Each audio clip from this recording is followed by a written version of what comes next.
The morning of July 1st, 1916 broke, with a deceptive calm over the valley of the Somme River in France. British soldiers stood shoulder to shoulder in the narrow chalk trenches waiting for the shrill sound of the whistle that would signal the attack. Their hearts pounded against their ribs as they checked their Lee Enfield rifles and adjusted the heavy webbing of their equipment one last time. Major General Henry Rawlinson had assured them that the week-long artillery bombardment had destroyed the German wire and collapsed their dugouts. The air smelled of cordite and damp earth as the sun began to burn off the morning mist, revealing the scarred landscape ahead. Thousands of men prepared to climb the wooden ladders into the unknown. As the whistles blew across the entire British line, the soldiers surged upward and over the parapet into the bright sunlight. They walked forward in steady waves, expecting to find the German defenses shattered and the enemy soldiers incapacitated or dead. However, the bombardment had failed to cut the barbed wire entanglements, and the deep German dugouts had protected their machine gun crews. Within moments, the chatter of Maxim machine guns erupted from the German lines and tore through the advancing British ranks. Men fell in rows like wheat before a scythe, and the pristine summer morning transformed instantly into a chaotic slaughterhouse. The attack on the Somme would become the bloodiest day in the history of the British Army. This catastrophic opening to the Battle of the Somme exemplified the brutal reality of the Western Front during the Great War. Millions of men from the British Empire and the French Republic faced off against the German Empire in a stalemate that stretched from the Swiss border to the North Sea. The conflict had devolved from a war of movement into a static war of attrition, where success was measured in yards of mud rather than captured cities. The industrial capacity of Europe had been turned toward the destruction of human life, creating a landscape of devastation previously unimaginable to the military commanders of the 19th century. The stakes were nothing less than the survival of Western civilization and the future of the global order. At the heart of this strategic dilemma stood Field Marshal Douglas Haig, the commander of the British Expeditionary Force. Haig was a cavalry officer by training who struggled to adapt the old rules of warfare to the new reality of industrial slaughter. He believed firmly in the offensive spirit and the idea that a decisive breakthrough was possible if enough pressure was applied to the enemy line. Critics would later view him as a butcher who needlessly sacrificed lives, while supporters argued he faced an impossible task with the tools available. His decisions during battles like the Somme and Passchendaele would determine the fate of millions of young men and shape the memory of the war for generations. The soldiers who served under these commanders experienced a reality far removed from the maps and strategies discussed at headquarters. One such soldier was 2nd Lieutenant Wilfred Owen, who arrived in France to lead a platoon of the Manchester Regiment. Owen was a sensitive young man who had once hoped to become a poet and teacher, but found himself surrounded by death and decay. Through his eyes and the eyes of countless others like him, we can understand the true horror of the trenches. They were not merely fighting the German army, but also fighting against the elements, the mud, the rats, and the constant psychological terror of artillery fire. The descent into this subterranean nightmare began in late 1914, after the initial German advance into France was halted at the Battle of the Marne. Both sides attempted to outflank each other in a series of maneuvers known as the Race to the Sea, but neither could gain a decisive advantage. As the armies reached the coast, they began to dig into the earth to protect themselves from the increasing lethality of modern firepower. What began as shallow scrape holes quickly evolved into elaborate trench systems protected by belts of barbed wire and supported by artillery batteries.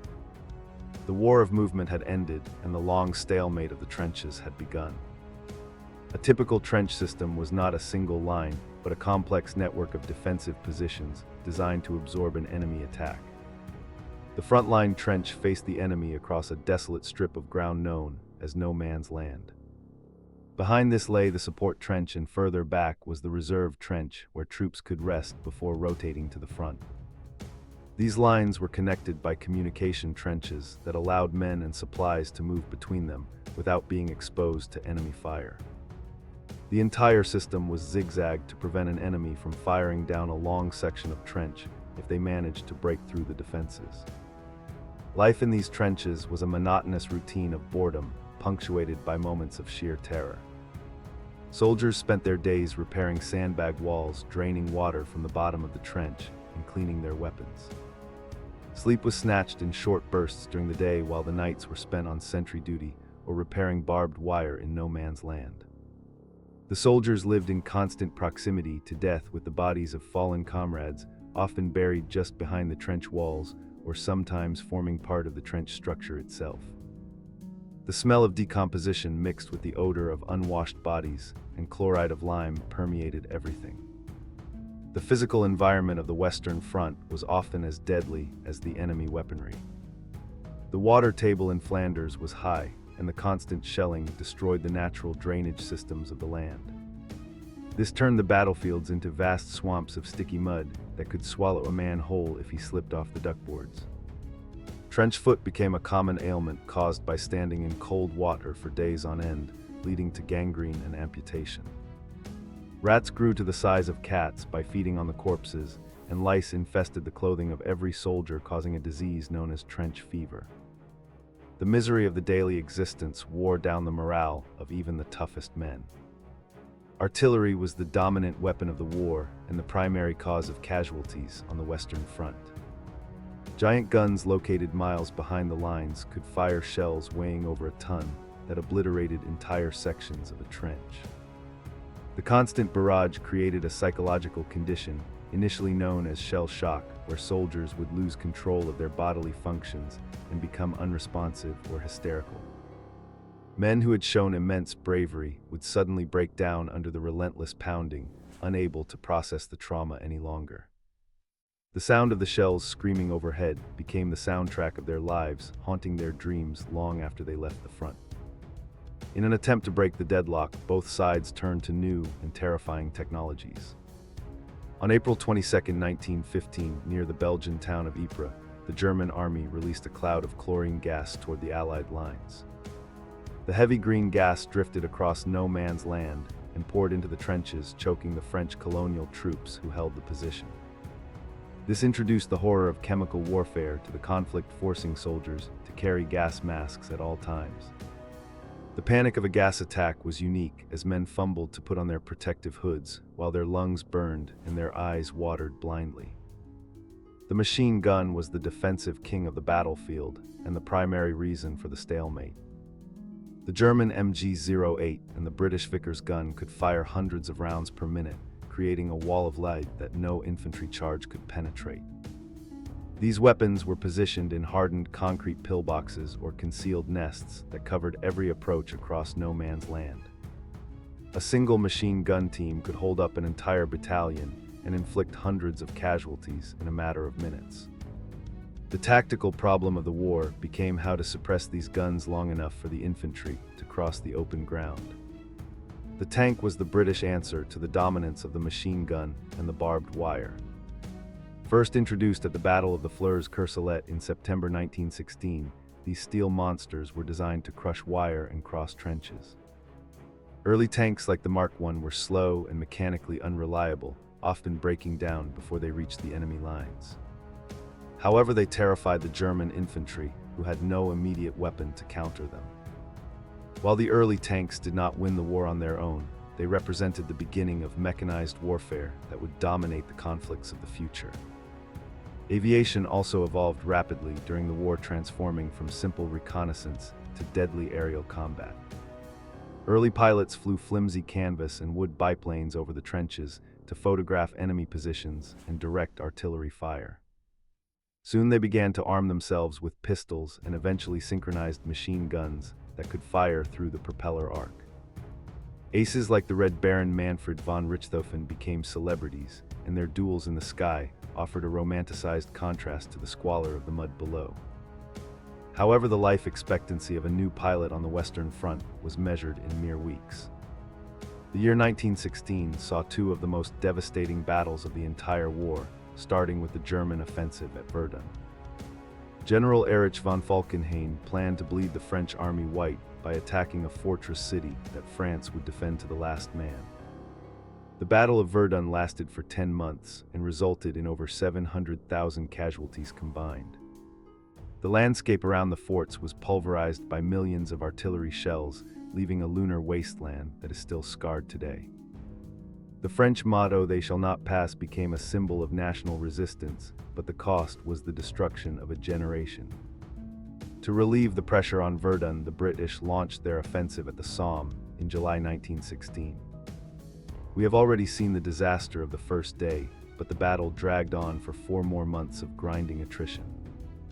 Haig continued to order attacks against fortified German positions, hoping to wear down the enemy reserves.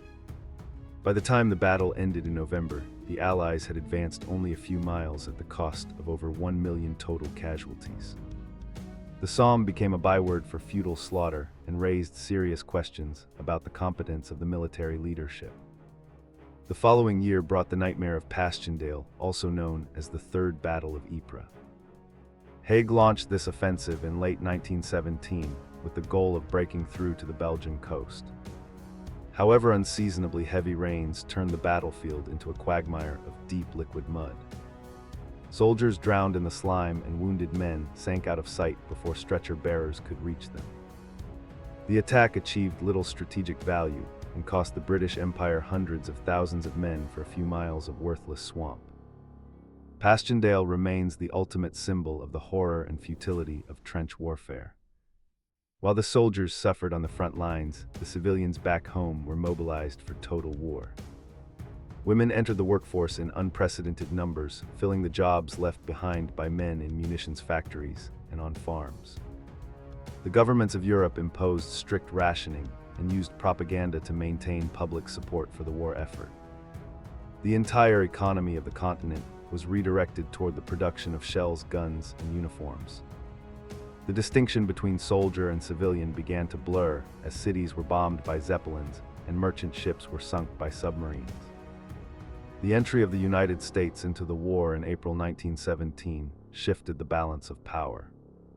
President Woodrow Wilson had tried to maintain neutrality, but unrestricted submarine warfare by Germany forced his hand.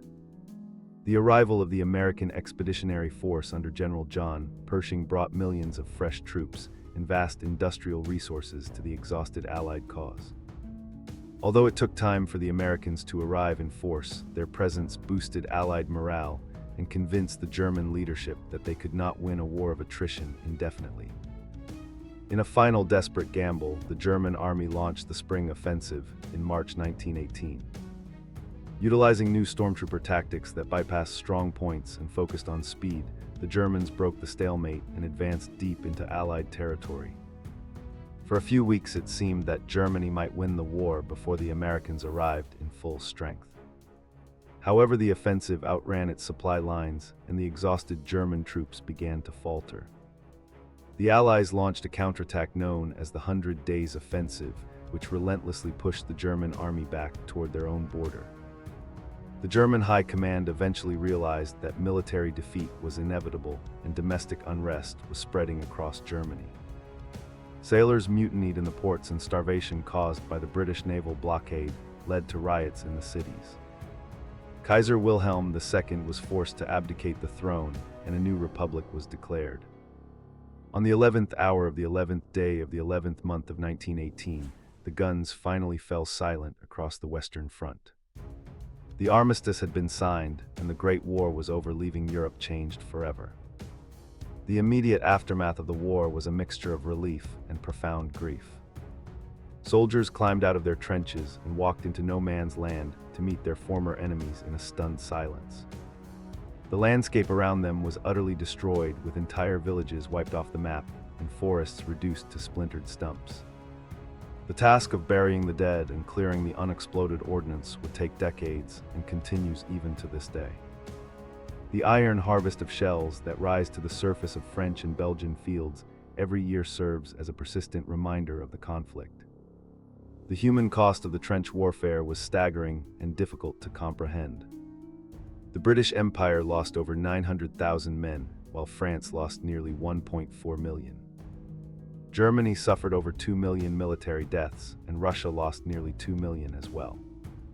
These were not just numbers, but fathers, brothers, and sons, whose loss left a gaping hole in the demographics of Europe. The survivors returned home with physical and mental scars that would never fully heal, creating a lost generation that struggled to find its place in the post-war world. The political map of the world was redrawn in the treaties that followed the war. The Austro-Hungarian Empire and the Ottoman Empire were dissolved, and new nations like Poland, Czechoslovakia, and Yugoslavia were created. The Treaty of Versailles imposed harsh penalties on Germany, including massive reparations and the loss of territory. These punitive measures sowed the seeds of resentment that would eventually lead to the rise of Adolf Hitler and the outbreak of the Second World War just 20 years later. The war to end all wars had sadly only set the stage for a greater conflict. The legacy of the trenches also revolutionized medicine and surgery. The sheer volume of horrific facial injuries caused by shrapnel led to the development of modern plastic surgery by pioneers like Harold Gillies. Doctors learned how to treat shock and infection more effectively, and the use of blood transfusions became more common. The psychological trauma of shell shock eventually led to a better understanding of post-traumatic stress disorder, although many veterans received little sympathy or effective treatment at the time. The medical advancements born of slaughter would go on to save countless lives in peacetime. Literature and art were profoundly transformed by the experience of the trenches. The romanticized view of war that had existed in 1914 was shattered by the poetry of Wilfred Owen and Siegfried Sassoon. Writers like Erich Maria Remarque in All Quiet on the Western Front exposed the brutal reality of the conflict to a global audience. Artists like Otto Dix and Paul Nash painted nightmarish landscapes that reflected the fractured psyche of the survivors. This cultural shift marked the beginning of modernism and a cynical rejection of the old values that had led the world into the abyss. The role of women in society was permanently altered by their contribution to the war effort. Having proved they could do the work of men in factories and hospitals, women in Britain and the United States successfully campaigned for the right to vote. The war accelerated the suffragette movement and broke down many of the rigid class structures of the Victorian era. While some women were forced back into domestic roles after the war, the genie was out of the bottle, and the path toward gender equality had been opened. Technological progress had been accelerated by the demands of the war, but at a terrible price. The tank, the airplane, and the submarine had all proven their worth as weapons of destruction. The industrialization of warfare meant that future conflicts would be total wars involving the entire population and the full economic power of the state. The romantic notion of individual heroism was largely replaced by the cold calculus of logistics and firepower. The world had entered a new age where the capacity for destruction far outstripped the political wisdom to control it. Today, the battlefields of the Western Front are peaceful places where grass grows over the shell holes and birds sing in the replanted forests. Massive cemeteries with rows of white headstones stretch as far as the eye can see, marking the resting places of the fallen. The Menengate in Ypres bears the names of 54,000 soldiers who have no known grave, and every evening buglers play the last post in their honor. These memorials serve as a solemn warning to future generations about the cost of war. The question that haunted the soldiers of 1914 remains relevant to us today. How could the most advanced and civilized nations on Earth descend into such barbarism? The answer lies in a complex web of alliances, nationalism, and a failure of diplomacy. The leaders of Europe sleepwalked into a conflict they could not control and refused to end it even when the cost became unbearable. It is a lesson in the dangers of hubris and the ease with which peace can be shattered. We must also remember the global nature of the conflict and the contributions of soldiers from around the world. Indian troops fought bravely in the mud of Flanders, and African soldiers served in the French colonial forces. The war involved men from Canada, Australia, New Zealand, and every corner of the British Empire. It was truly a world war that touched the lives of people on every continent. Their sacrifice reminds us that the history of the Western Front is a shared heritage. The story of trench warfare is not just a history of battles and generals, but a history of the human spirit under extreme duress.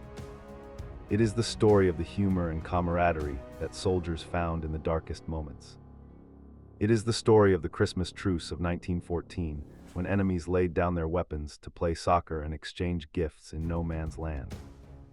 These moments of humanity amidst the slaughter offer a glimmer of hope that even in war our common humanity cannot be completely extinguished. As we look back on the events of the First World War, we are left with a profound sense of loss, but also a duty to remember. We must remember the mud and the blood, the gas and the wire. We must remember the names on the cenotaphs and the faces in the faded photographs. We must tell their stories so that their sacrifice was not in vain. The whispers of the past speak to us from the trenches, urging us to cherish peace and work toward a world where such horrors are never repeated. The war finally ended the era of empires and birthed the modern world we live in today. The borders of the Middle East, the rise of the United States as a superpower, and the communist revolution in Russia all have their roots in the Great War. To understand the 21st century, we must understand the catastrophe of the early 20th century. The trenches of the Western Front are the crucible in which our modern reality was forged. In the end, the Great War was a tragedy of immense proportions that shattered the optimism of the Edwardian era. It proved that technology without morality leads only to destruction. As the last veterans have now passed away, it is up to us to keep the memory of the trenches alive. We are the guardians of their history and the trustees of the peace they fought for. Let us never forget the lessons of the Western Front.